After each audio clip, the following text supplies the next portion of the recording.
Now, listen carefully and answer questions 11 to 17. Hi everyone and welcome to Sydney Airport.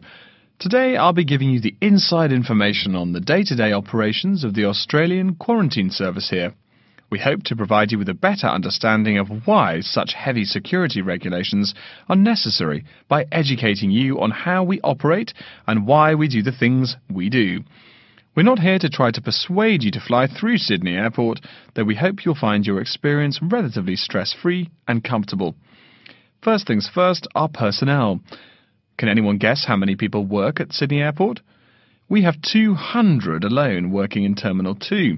So can you guess how many in the whole airport? I heard someone say 360.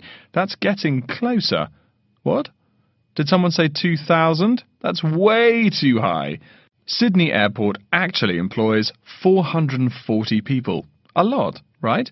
And about half of those employees work in security-related matters. Moving on to our not-so-human employees, let's come and see our favourite pooch, Milton. Milton is our best drug-sniffing dog on the force.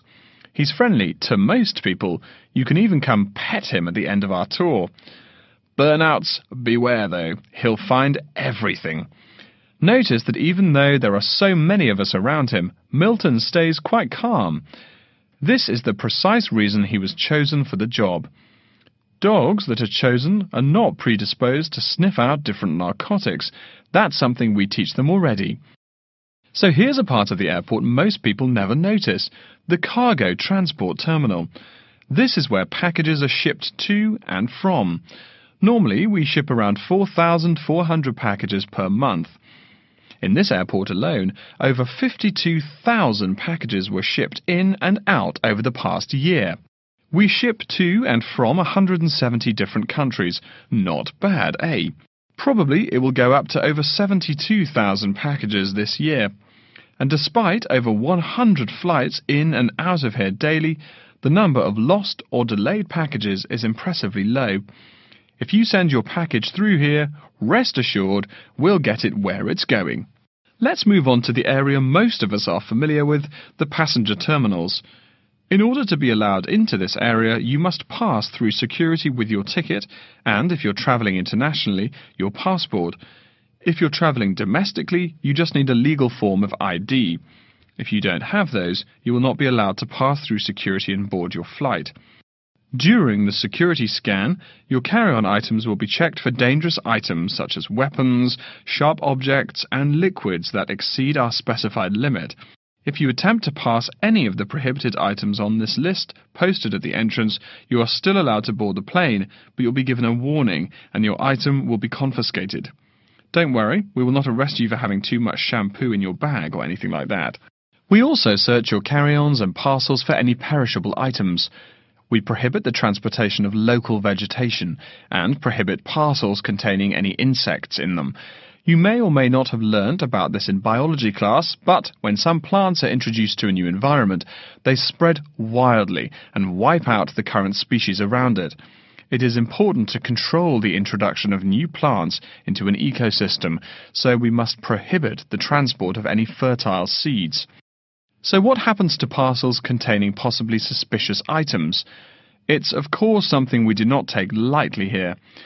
If an object passes through the scanner that appears suspicious in any way, it is separated out for manual search by a member of our trained security personnel. If an illegal plant or simple sharp object like a pocket knife is found, it is simply disposed of in our biohazard waste containers, and the package itself is returned to the sender, or passenger if it is for a passenger flight. More serious weapons are reported to higher authorities for investigation.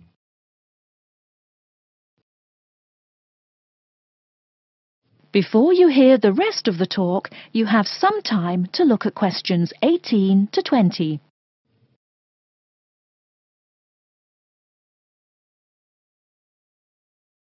Now listen and answer questions 18 to 20. As far as parcel security, the material of the parcel is important. For shipped goods, the most common material used and the most widely accepted is paper. Make sure it is packed sturdy enough with no rips or tears. We've definitely had packages rip open before due to haphazard packing. A more common problem, though, is the package labels. When an item does not make it to the right place, this is the most common reason. The label may not be in the right place or marked clearly enough. If you're receiving any items from abroad that must be declared, please remember our guidelines in order to ensure the timely delivery of your item. Make sure it is packed correctly, and we ask that you notify customs between 2 and 10 days within the item's scheduled arrival date. OK, before we move on, are there any questions?